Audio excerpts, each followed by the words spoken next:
right. All right. The urinary system, or urinating, if you were having trouble urinating, what planet would you be from? Uranus. Ha! Hi, Harry. Anyway, what do we call urinating? Micturition. Micturating is peeing, masticating is chewing, and I shall say no more. All right, 2 kidneys. What we're going to talk about, because there's not a lot of slides, but there's a lot of information, because this is probably the most important system that you have. Why? Well, if your kidneys don't work, you can't live, right? In the humans, like we are, our 2 kidneys are mostly parallel. But in our domestic species, one is cranial and one is caudal. So, which one is which? So this is the way I remember it. The right kidney is right up there, and the left kidney is last. L for last, right for right up there. Okay? You have 2 kidneys, 2 ureters, 1 urinary bladder, 1 urethra. And that's your anatomy. Not a lot to it. Grossly, anyway, if you're looking in the system. But potentially harmful substances must be eliminated. Okay? What do the cells produce? Ammonia, NH3, toxic. Just think if you were drinking a glass of ammonia, how you'd feel, right? Probably die. And that's what you're doing, is your cells are putting that in your blood. And if your liver wasn't working, you couldn't conjugate it and turn it into urea. Urea is a much more stable compound, okay? Now, remember I told you the liver is the only organ that has different external blood flow, correct?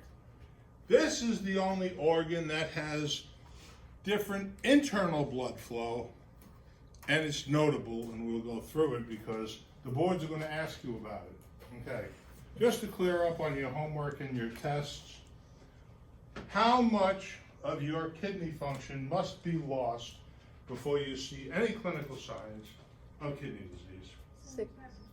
65 to 70%. Book says 67, not 90. At 90, you start dying. Okay? So what do you see before 67%? Weight loss. Huh? Weight loss? Nothing. What's the first clinical sign of kidney disease? Vomiting. They vomit. Why do they vomit? Kidneys don't work. What is it that makes you sick? What makes you puke? The phosphorus makes you puke. Remember, you got the 3 horsemen of death. BUN, right? And then creatinine, and the last one when it goes up is phosphorus. When I look at that blood work, I see a 12, 15-year-old cat. It comes in, it's 10 pounds, 10% dehydrated, 90 degrees, and the blood urea nitrogen is 70. The phosphorus is like 12, and the BUN is like 50. That cat's going to die. Because what's the problem with the kidneys? They can't regenerate. They cannot regenerate themselves. So as those nephrons, and you got a couple of million of them, as they die, the other ones have to work harder. And then they wear out, right? And after that, they wear out. And so slowly, you have this insidious disease developing. Once you get to 67%, you start throwing up. And you start getting sick. And there is no saving you from kidney disease. Nothing can save you. You can go to DaVita dialysis and get your blood cleaned. If you're a human. How many people are dialysizing their cats? Not happening. Okay? So, there's the different ways we can get rid of stuff, right? Respiratory, sweat glands, digestive, and urinary system. The urinary system is weird because it has special arteries, okay? Inside of Bowman's capsule, you have the glomerulus. That glomerulus, which is Latin for ball of yarn, because that's what it looks like. The arterioles that are in there are fenestrated. What does fenestrated mean? What happens, what are you doing when you fenestrate something? You put a hole in it. Fenestrated. So a lot of stuff comes out of the blood when we filter it. More stuff than we want it to. So I know it's an odd system. It takes almost everything out of the blood, and then you got to take back what you don't want. And you do that in different parts of the nephron. Okay? So waste products are mostly in the kidney. So if we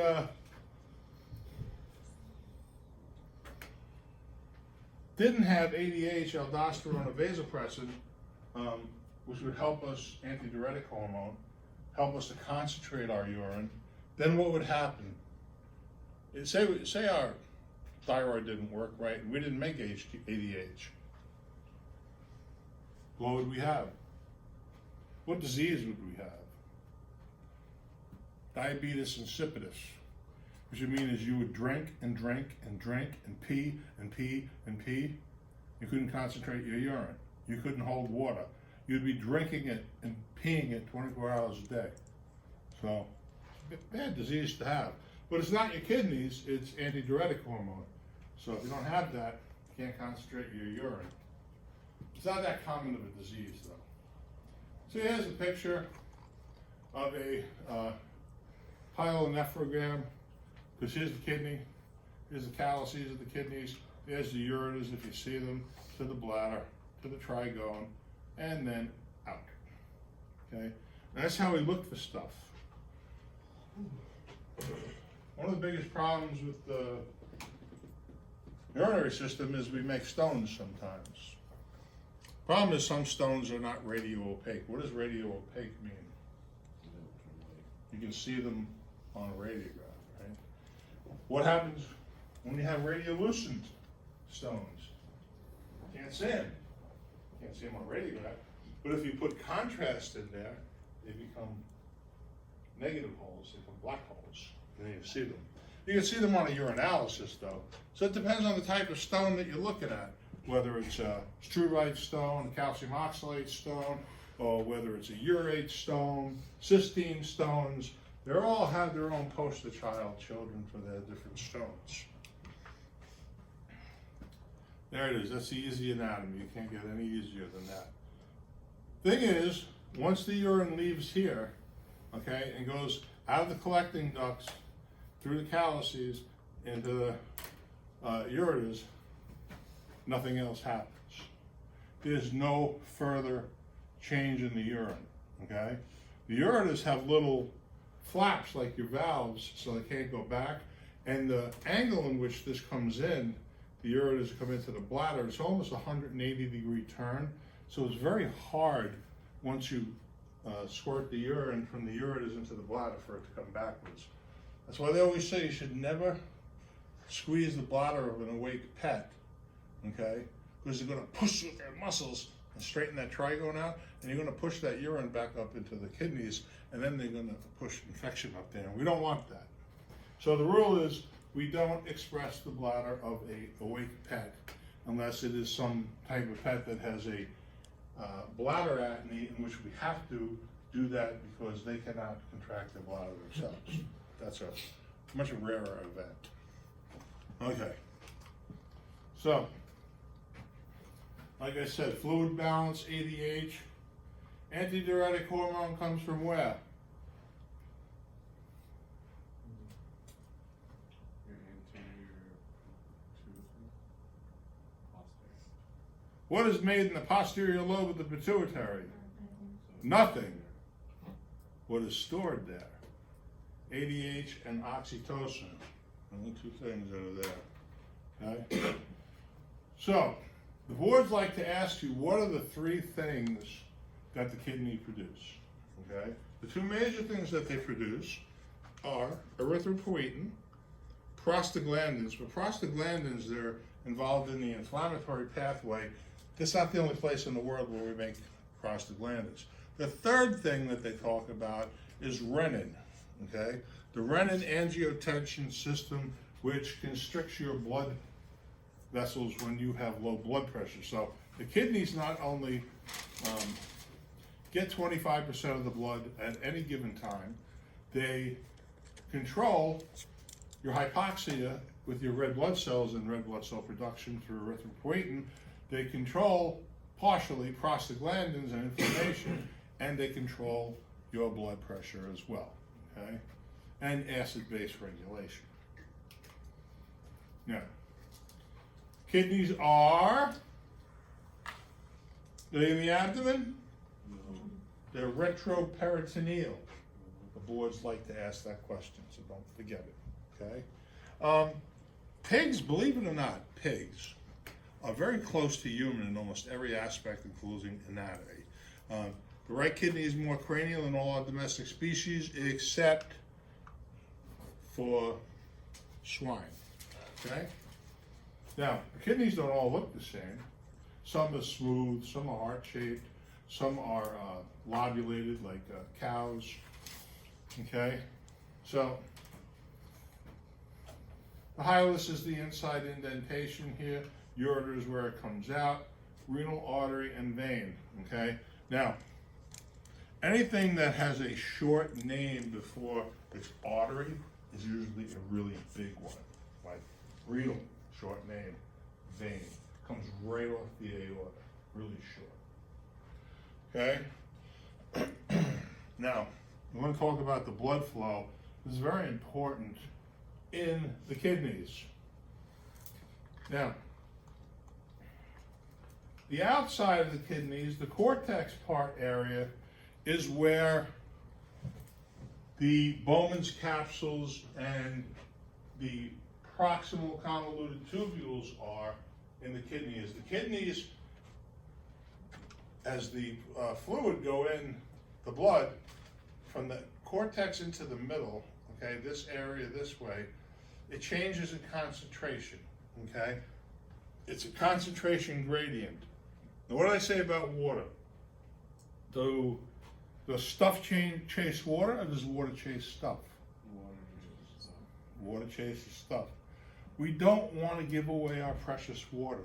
We want to reclaim almost all of our water, and that's why your urine smells and has that nasty urea smell to it, because it's ammonia base, hydrogen, protein, hydrogen, protons, phosphorus, all this nasty stuff that we get out.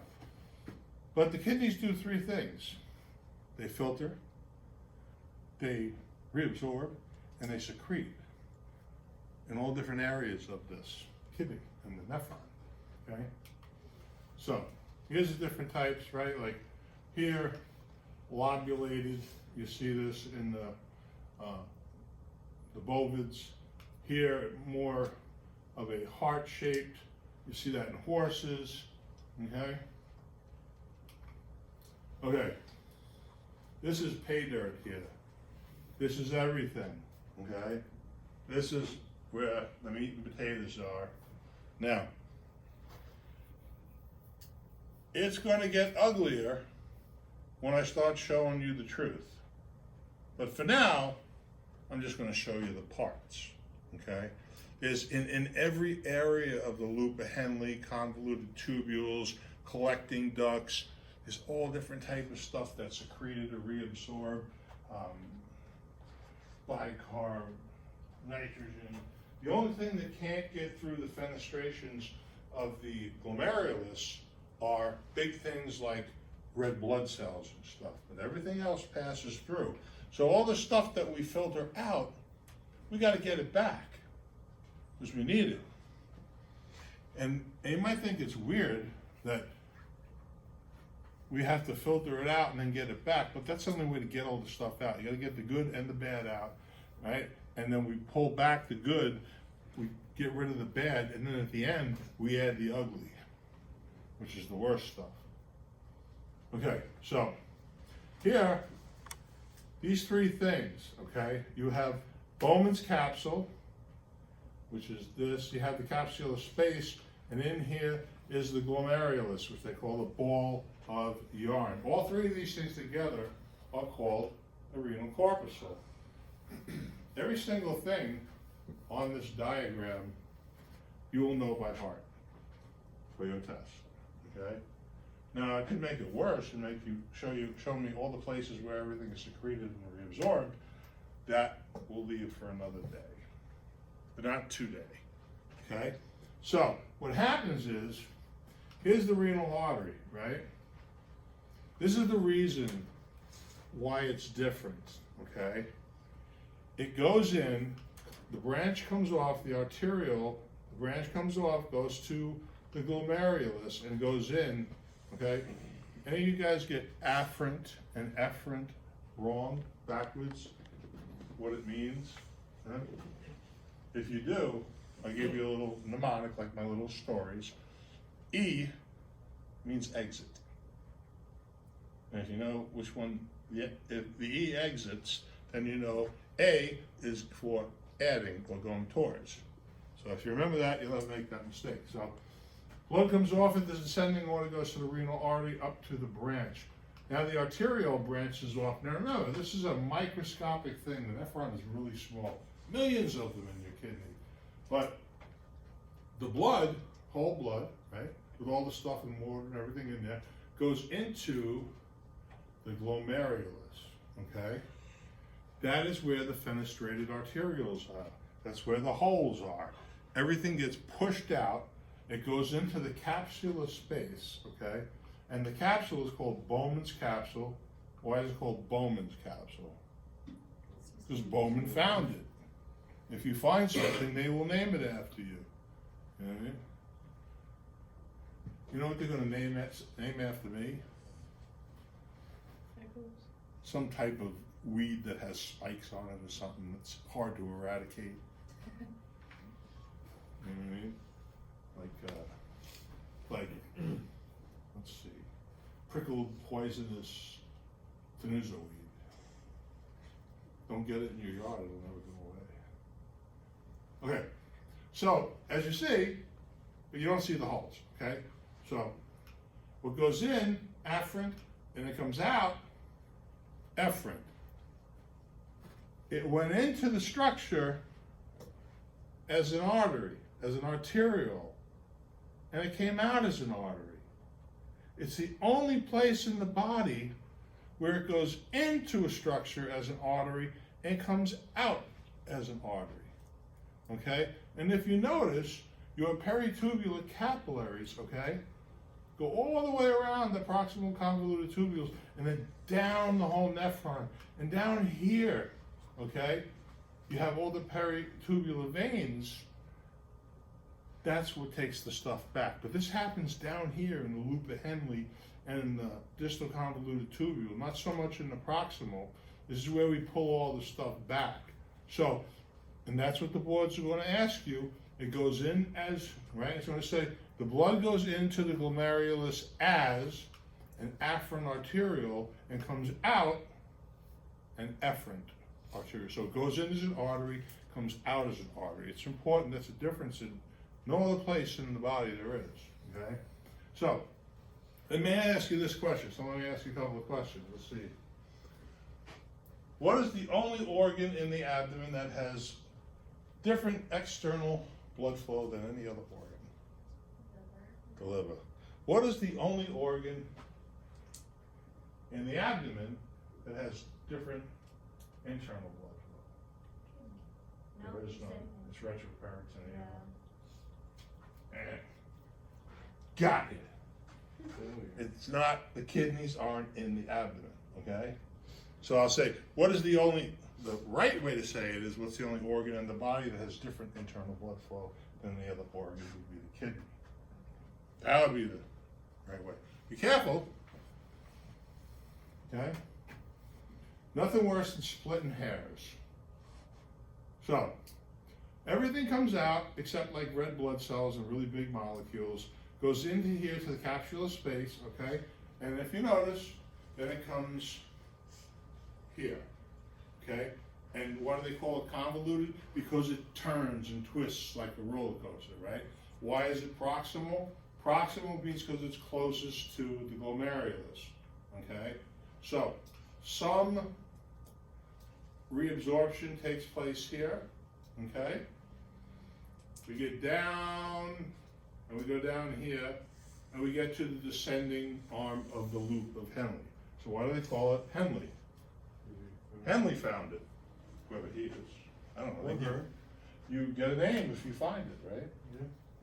Yeah. If Josh becomes like a mad scientist and finds something, we'd probably call it the organ of Josh or something, right? Finally named that thing. The organ of Cordy. Anyway, down here, okay, on both sides of both the descending and the ascending loop of Henle, you have reabsorption, okay? And so what happened is some of that stuff gets pulled back into the blood. That stuff being sodium, chloride, bicarb, right? And when you pull stuff, what goes with it? Water. And then it becomes more concentrated. Then what happens is you get to the distal convoluted tubules, and this is where secretion takes place. This is where hydrogen ions, protons, and nasty nitrogen and stuff gets put into the urine from the blood.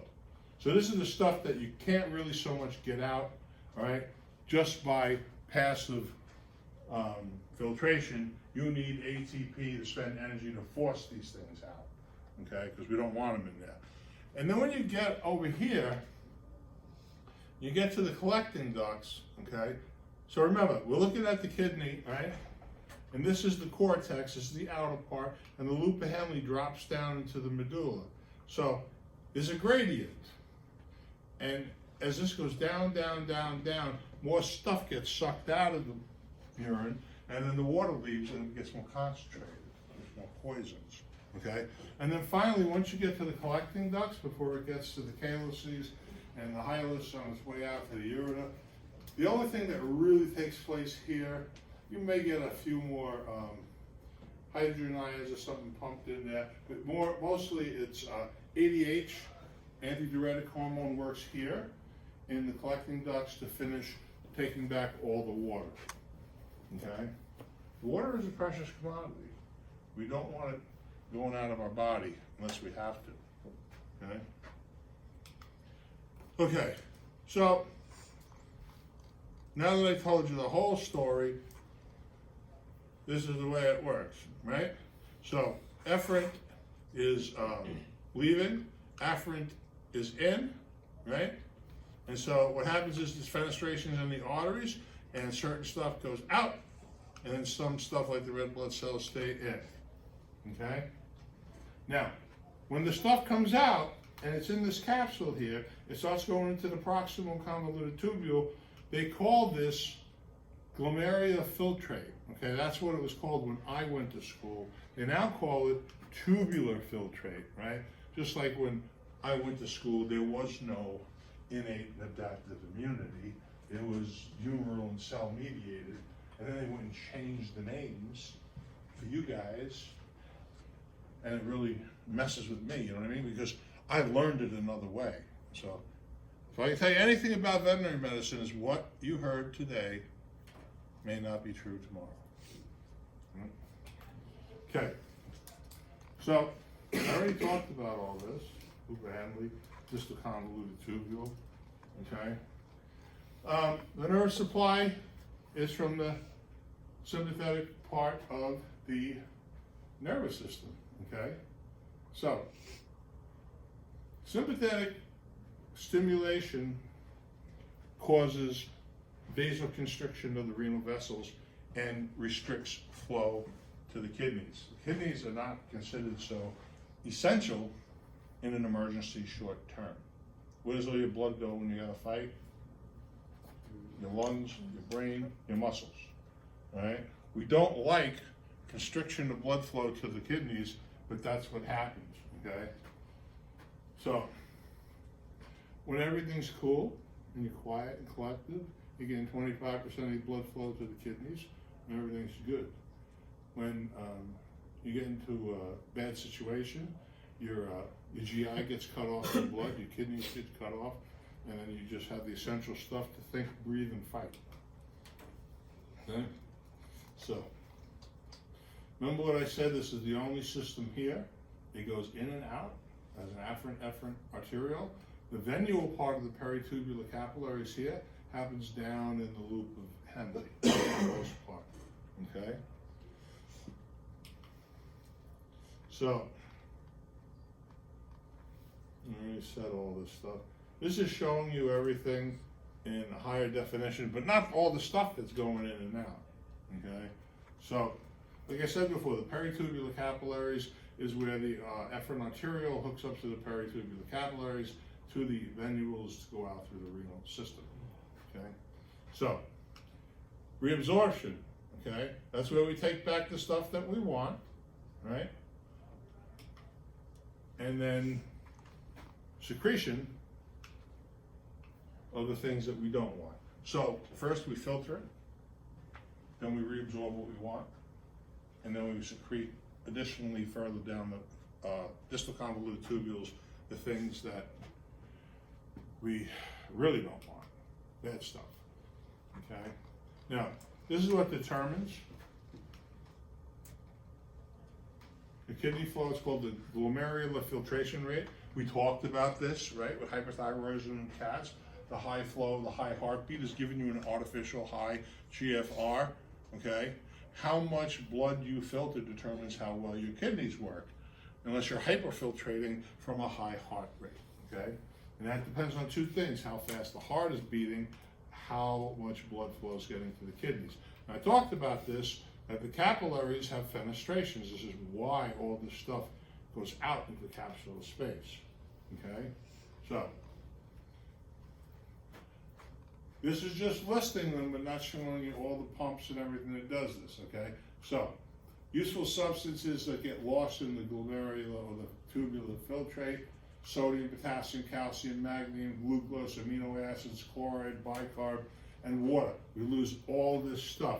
We have to use active transport for most of this stuff to pull this stuff back into our peritubular capillaries, okay? And thus, this stuff gets reabsorbed through the tubular epithelium. And then whatever's left, hydrogen, protons, stuff like that, at the end, we secrete right before it goes out. So, sodium, potassium, co-transporters, carrier proteins help us to get this stuff into the interstitial fluid and into the peritubular capillaries. And so sodium ions, chlorine, and stuff like that, reabsorbed, and then water's going to follow, okay? And this is the stuff here. This stuff is not exchanged, okay? Remember I said protons, which are hydrogen ions, ammonium, potassium. This stuff at the distal convoluted tubule and the ascending loop of the Henle, loop of Henle is coming out. This is where this stuff is put back in to the urine, okay? So we take back what we can, okay? Magnesium gets reabsorbed. And this all these things happen in different spots. And when you had to learn it like I did, you had to learn every single place where all these things were reabsorbed and secreted. Not so much for you, but in my world, I needed to know every single thing went back and forth.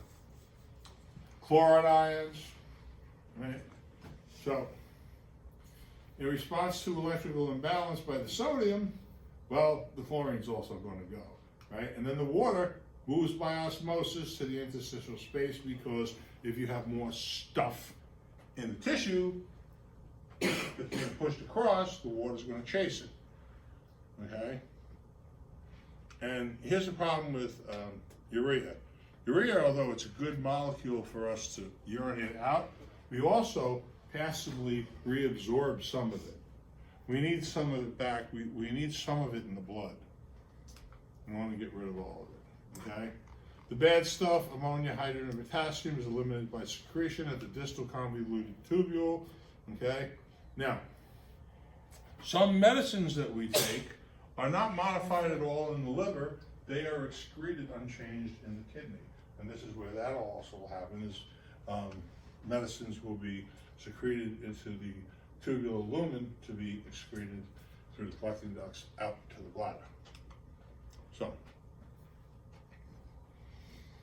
if you have a urinary infection, right,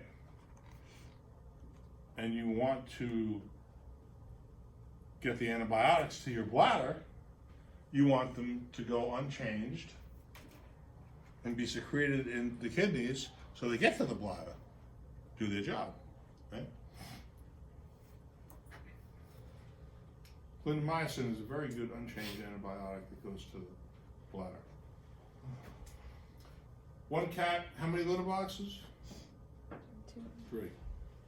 Should have 2 more litter boxes than you have a number of cats. Or else you're going to have bladder problems. Because they're going to fight over litter boxes. Okay. Your volume is determined by the amount of water. Don't let anybody tell you that water is good for you, because water can kill you. Drinking too much water will kill you. Okay? Anything in too much concentration is really no good for you. Okay? If you don't have ADH, you have trouble recollecting that last bit of water from your, how do you say that in New York? Water. How do you say more? Mortar. How do you say concrete? Mortar. Water, mortar, quarter. What do you want? What do you get? That's what you get with a New York accent. You don't know what you're talking about. Well, what do you do? You work in an Italian concrete company, and they're at the bottom, right? Bottom of the company ladder, and all those Italian guys are up there, they're screaming at you, mortar! What do you want? Mortar. So you send up concrete. They're like, no, mortar. They want water. I quit. First day. I didn't understand what I said. Okay, so ADH, if it's absent, you have diabetes insipidus, okay? You also have aldosterone, does play a role in reabsorption of water concentration, but not as much as ADH. Kidneys help homeostasis by regulating blood pressure. This is what I told you. The kidneys also deal with renin, and the renin, angiotensin, aldosterone system. When your blood pressure falls, your kidneys constrict your blood vessels to help keep your blood pressure up. Okay? The kidney releases renin. It's split by enzymatic degradation into angiotensin, and this is the increased amount of sodium in the water that's reabsorbed back into the bloodstream. Okay? Uterus. Like I said, there's valves in here.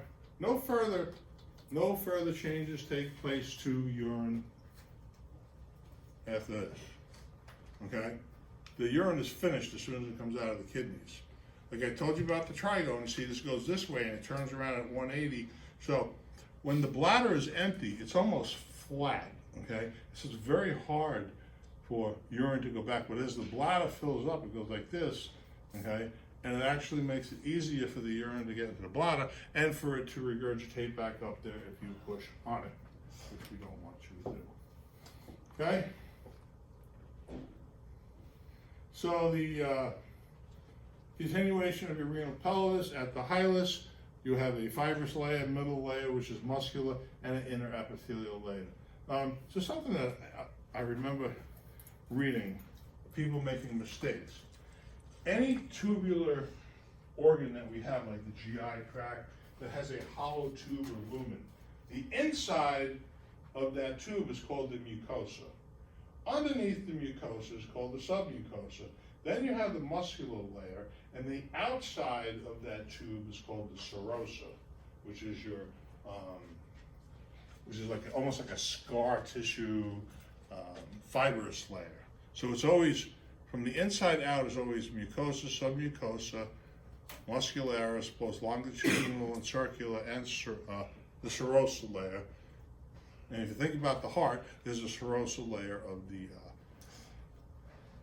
pericardium. Okay. So, see as it ends at, this goes in here, urine goes in at an oblique angle, and the openings collapse. So when you open this up, the angle changes, but if you see what happens is this pushes up and blocks any more urine from going in. So it makes the pressure go up, and it gives you that York peppermint patty sensation that says, oh, I have to go. And of course, you all sit there and close your legs. Don't go because class isn't over yet, or you, right?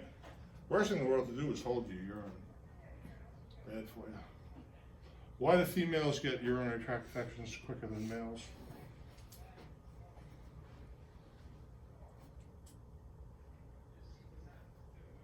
Plumbing is shorter. So from your urethral orifice inside of the dorsal aspect of your vaginal vault, your urethra is probably about that long. And a male is a lot longer. So as soon as you urinate all the bacteria out of your urethra, okay? And then the bacteria start climbing back up it. And the shorter hose gives you an infection quicker. Plus, what do all of our dogs and cats do that are female when they go to the bathroom? When they pee? They squat in the dirt, right? Well, if you're dipping your apparatus in the mud, get an infection, right? Well, same thing happens with Dachshunds, right? They, you ever see a Dachshund, right? When they run, they like kind of plow the dirt with their dinkies. You didn't hear that, Harry. I didn't say that. Okay, what time is it? 2:30. Let's take a break. Send that to him.